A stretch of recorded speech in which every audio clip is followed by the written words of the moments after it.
ఒక బ్రదర్ ఎవరో ఇలా కామెంట్ పెట్టారు, జమీమా అనే పేరు కలిగిన ఒక ఉమెన్ క్రికెటర్ మన భారతీయ జట్టులో ఉన్నారు.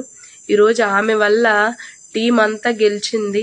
తనని ఇంటర్వ్యూ చేసినప్పుడు తను అన్నారు, నా బలం వల్ల కాదు, నా శక్తి వల్ల కాదు, పరిశుద్ధాత్మ దేవుడు అనగా జీసస్ క్రైస్ట్ నాకు సహాయం చేశారు, థ్యాంక్ యూ లార్డ్ అని తను అన్నది. దేవుడికి మహిమ అని చెప్పి కామెంట్ చేశారు.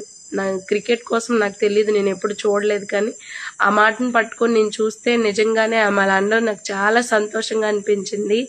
యోసేపు ఫరో కలలకి అర్థం చెప్పినప్పుడు, తనకి అర్థాలు తెలిసిపోతున్నప్పుడు తను అంటాడు, నా శక్తి వల్ల కాదు, నా బలం వల్ల కాదు, దేవుని వల్ల మాత్రమే ఈ కార్యం జరుగుతుంది అని.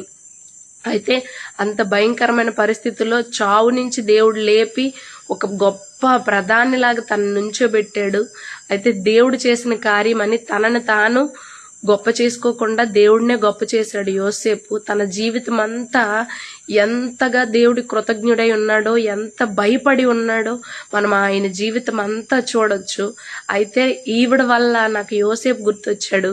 ఈరోజు నేను కష్టపడ్డాను, నా టాలెంట్ వల్ల ఇలా అయిందని చెప్పొచ్చు, కానీ దేవుడిని గొప్ప చేసింది ఆమె. దానిని బట్టి దేవుడికి వందనాలు, స్తోత్రాలు.